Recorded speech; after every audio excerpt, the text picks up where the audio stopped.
नमस्कार रसिक प्रेक्षक, मी शुभम पवार. प्रहार डिजिटलच्या गजर हरिनामाचा या कार्यक्रमामध्ये आपल्या सगळ्यांचं स्वागत करतो. आज आपण सोमेश्वर प्रसादिक भजन मंडळ भडे वरपडवाडी येथील भजन मंडळाला भेट देणार आहोत.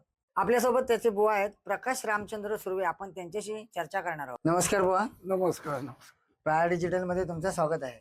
बुवा, नेहमीप्रमाणेच आपण तुमच्या मुलाखतीची सुरुवात करणार आहोत. तुम्ही जर तुमचा एखादा छान असा अभंग तुमच्या शैलीतला आणि तुमच्या पहाडी आवाजातला ऐकवलात आमच्या प्रेक्षकांना तर खूप बरं होईल.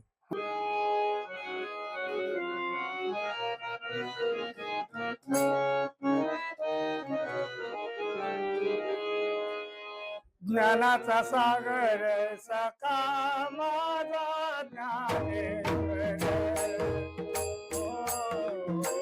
ज्ञानाचा सागर सखा माझा ज्ञानेश्वर, ज्ञानाचा सागर सखा माझा ज्ञानेश्वर, सखा माझा ज्ञानेश्वर, सखा माझा ज्ञानेश्वर,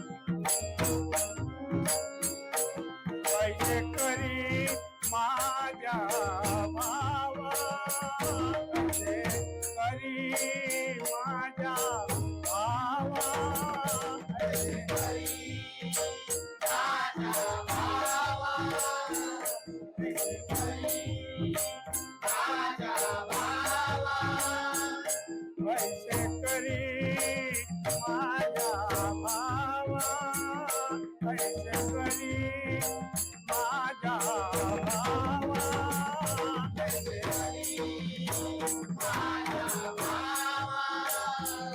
पैसे करी माझ्या भावा, सख्या माझ्या ज्ञानदेवा, सख्या माझ्या ज्ञानदेवा,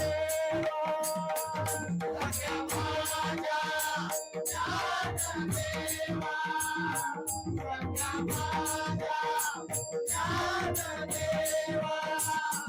सख्या माझ्या ज्ञानदेवा, सख्या माझ्या ज्ञानदेवा, सख्या माझ्या ज्ञानदेवा, ज्ञानाचा सागर सखा माझा ज्ञानेश्वर, ज्ञानाचा सागर सखा माझा ज्ञानेश्वर, ज्ञानाचा सागर सखा माझा ज्ञानेश्वर, सखा माझा ज्ञानेश्वर, सखा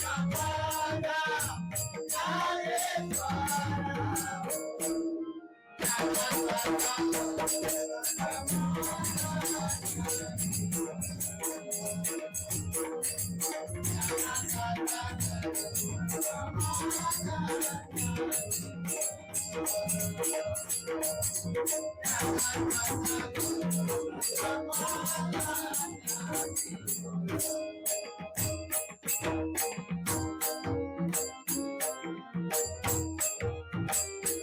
यावे ओ वारुणी, यावे ओ वारुणी, यावे ओ वारुणी, यावे ओ वारुणी, यावे ओ वारुणी, यावे ओ वारुणी, यावे ओ वारुणी, यावे ओ वारुणी, यावे ओ वारुणी,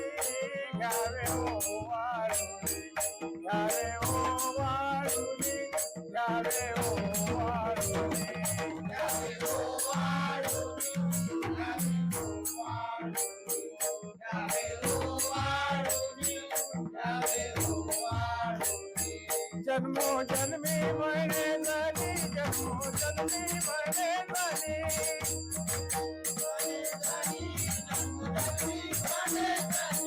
जन्मोजन्मी म्हणे झाली जन्मोजन्मी म्हणे झाली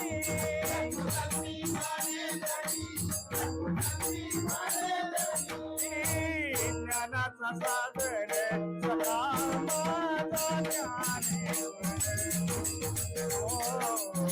ज्ञानाचा सागर सखा माझा ज्ञानेश्वर ज्ञानाचा सागर सखा माझा ज्ञानेश्वर सखा माझा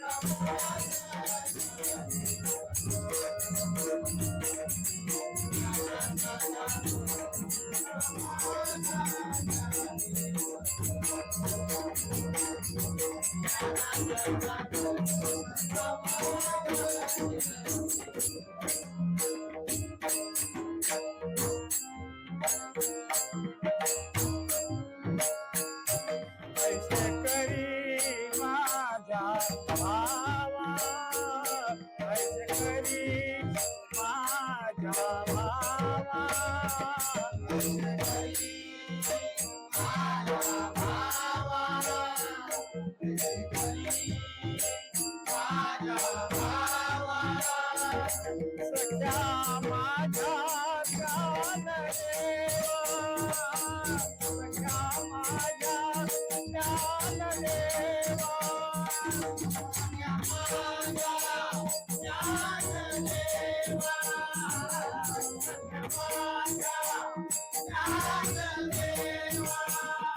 सख्या माझा ज्ञानदेवा सख्या माझा ज्ञानदेवा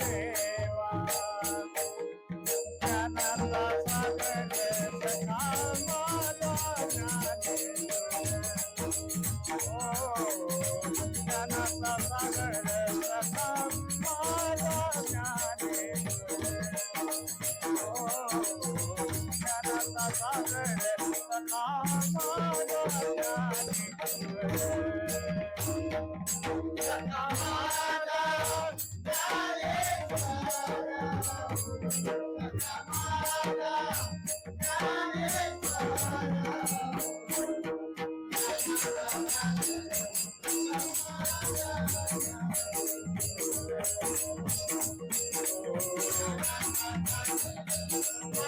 माझा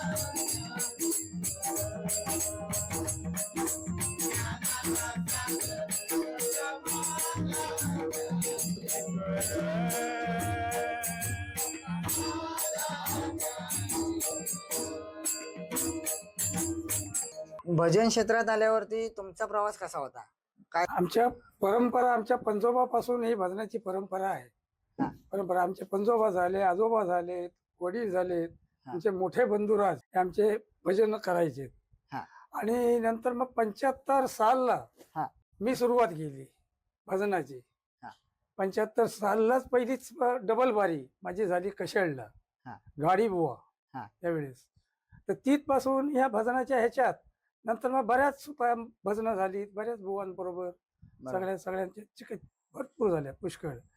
त्याच्यानंतर मध्यंतरी काळात तब्येत माझी पण माझ्या पाठोपाठ मग आमचा बंधुरच तो भजन करायला जे शिकला. बरं. मग त्याने ही आमची संस्था तोच चालवतो. मला सांगा की तुम्ही पूर्वीच्या काळात भजन जे करायचात हो. आणि आता जे तरुण मंडळी भजन करतात त्याच्यात काय फरक आहे? म्हणजे तेव्हा कशी भजनं व्हायची? नाही तेव्हा म्हणजे काय पद्धतशीर म्हणजे इतका म्हणजे संगीत असा नाही. वारकरी म्हणजे सगळे होते. भारुड असायचा, कव्वाली असायची, गवळण, अच्छा. अभंग असे सगळे म्हणजे हे असायचे त्यावेळेस. नाही पण लाईट व्यवस्था कशी होती किंवा तुम्ही लाईट पहिल्या कशा स्टार्टिंगला मी करायच्या? सांगतो तुम्हाला, तेव्हा लाईट वगैरे काही नाही. हा. त्याला हे पेट्रोल पंप हे बत्त्या, हा, गॅस गॅस बत्ती बोलतो बत्ती. आपण, गॅस बत्ती. हा, या गॅस बत्तीवरच गॅस बत्तीवरच भजनं माईक व्हायची. वगैरे काय नाही, स्पीकर वगैरे काय नाही. या गॅस बत्तीवरच प्रोग्राम सगळे व्हायचे. तेव्हाची भजनं चांगली वाटतात की आत्ताची भजनं चांगली वाटतात काय सांगा? ते आता काय सांगणार, आताचे काय तेव्हाचे म्हणजे काय, ती काय संत परंपरेचे संतांचेच सगळे म्हणजे हे व्हायचे, म्हणजे संतांचेच विचार, संतांनी जे मांडले विचार की नाही अपंगात लागून सगळ्यातून म्हणजे तेच आम्ही गायचो. बरोबर. मग आता जी भजनं होतात त्याच्यात कुठेतरी आधुनिकीकरण झालंय असं तुम्हाला म्हणायचं आहे का? हो, आता मात्र पुष्कळ फरक पडलेला आहे. आता म्हणजे काय, पहिलीची संतांची जी परंपरा आहे की नाही, ही आता बघायला गेलं तर आता ती शिल्लक राहिलेली नाही. बरोबर. आता आता सगळं म्हणजे नवीन डिस्कोच चाललेलं आहे बरोबर. सगळं.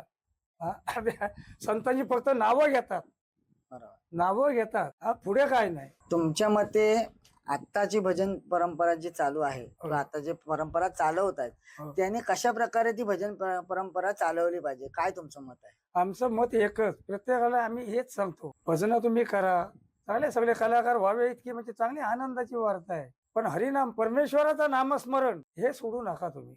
बरोबर. संतांनी जे गायलेलं आहे, संतांनी जी शिकवण आपल्याला जी दिलेली आहे, ती टाकू नका तुम्ही. ही परंपरा कायमची टिकवून ठेवा. हे बरोबर. आम्ही ज्याला त्याला म्हणजे सांगित असते प्रत्येकांना. बरोबर. तर ते आता ती संतांची परंपरा टाकून हे दुसरंच सगळं म्हणजे काही म्हणजे सगळेच हे करून टाकतात. बरोबर. म्हणजे ते भजन भजन असं हे भजनही वाटत नाही. नक्की. ते फक्त नावा फक्त पहिल्यांदाच हे करणार. हा. मोठमोठे गाजलेले आता आपले बुवा होऊन गेले, पाटील बुवा, पांचाळ बुवा, कदम बुवा, बरोबर. खोपकर यांची नावं घेतात आता. आताच्या नवीन खालच्या मला ते आवडत नाही. आताच्या नवीन बाऱ्या ज्या करतात तिने बुवा बरोबर. भजनाचे फक्त हे नावं घेतात. शेवटी बघायला गेल्यास काय नाही, पहिली फक्त जय घालणार हा. एवढीच, आणि नंतर मग त्यांच्या ज्या काही बतावण्या असतील ते त्यांनाच माहिती असतील. भजनामध्ये आता तुम्ही म्हटलात बतावणी करतात मग ते भजनामध्ये बतावणीला किती महत्व आहे काय सांगा म्हणजे कशी असते बतावणी? बतावणी म्हणजे जे जे संतांनी कुठली एखादी कथा असेल, रामायणातली असेल, कुठली ऐतिहासिक असेल, महाभारतातली असेल किंवा काय, त्या कथेच्या पुराणावर भारूड सांगतात. अच्छा. भारूड त्याच्यावर त्या चालीविधी बसवायच्या असतात, बसवलेल्या असतात. त्या ह्याच्यात त्या अशा संतांचे अभंग त्याच्यातली पण व्याख्यान आखान सांगायची असतात. बरोबर. हा, त्याच्यातला अर्थ गर्भीचा अर्थ असतो. संतांचे जे प्रत्येक अभंग आहे त्याच्यात गर्भीचा अर्थ दडलेला असतो.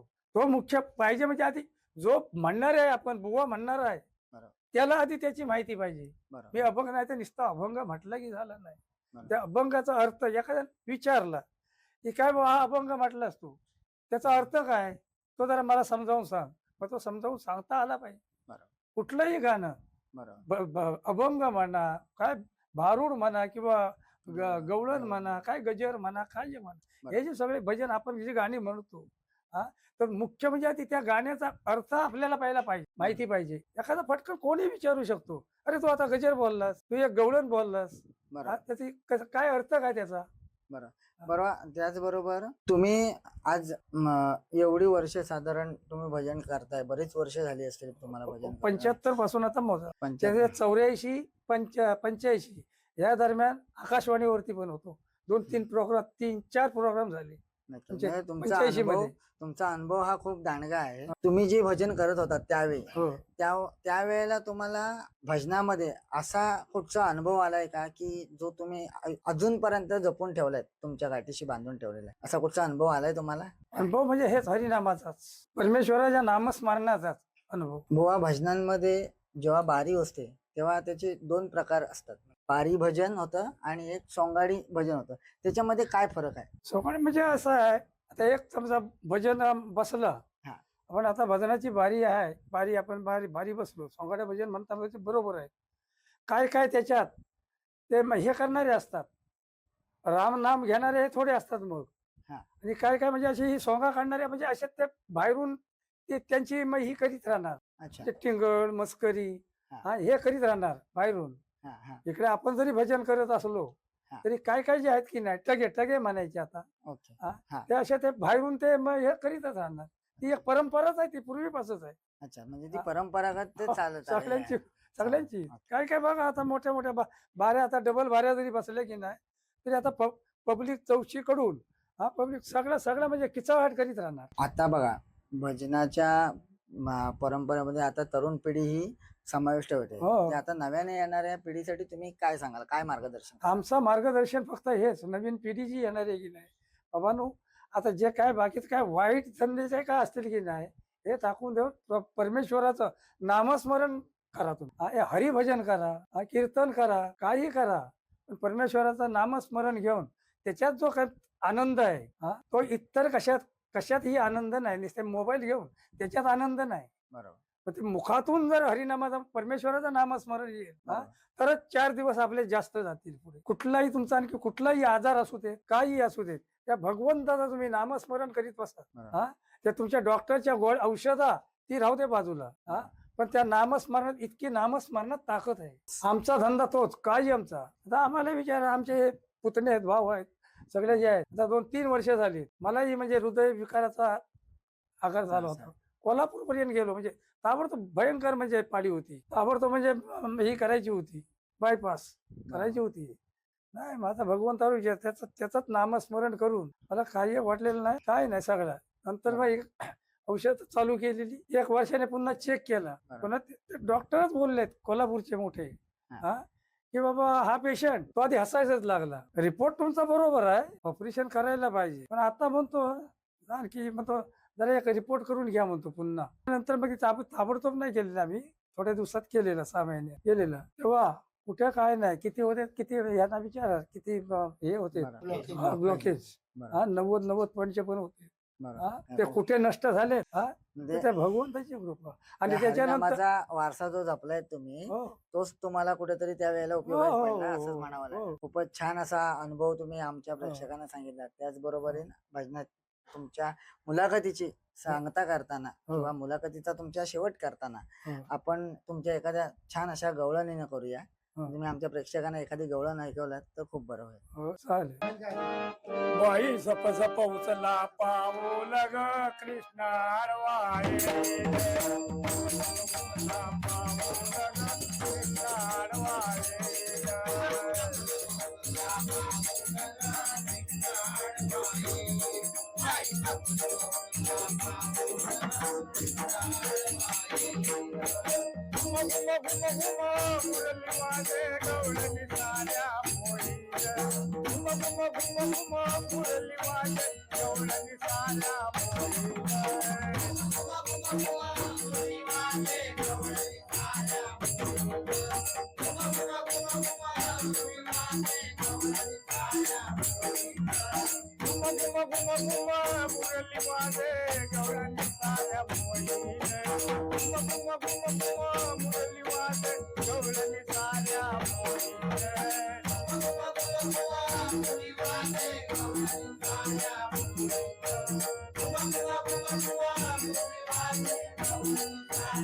भाई जप जप मुसला पाऊलग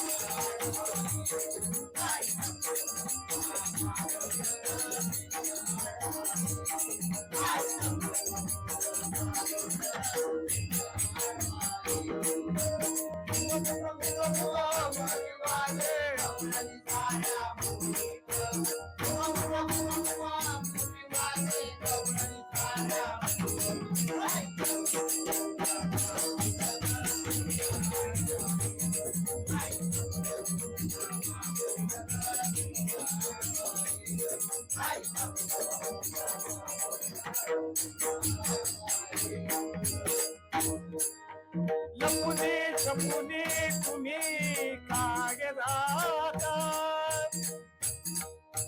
लपुनी छपुनी तुम्ही कागे जाता माझे दही दूध द्यावे बदला नाही तर एकही पाऊल जाग्यावरून उचलू देणार नाही तुम्हाला आम्ही गरीब बिचाऱ्या गवळणी आम्ही गरीब बिचाऱ्या गवळणी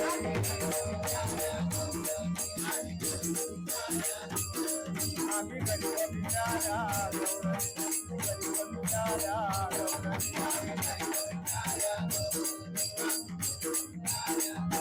पाचळीची आम्हा गयाला पाचळीची आम्हा गयाला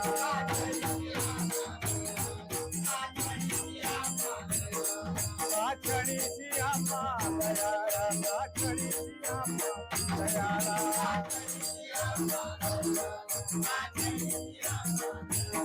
बाई जप जप बोलता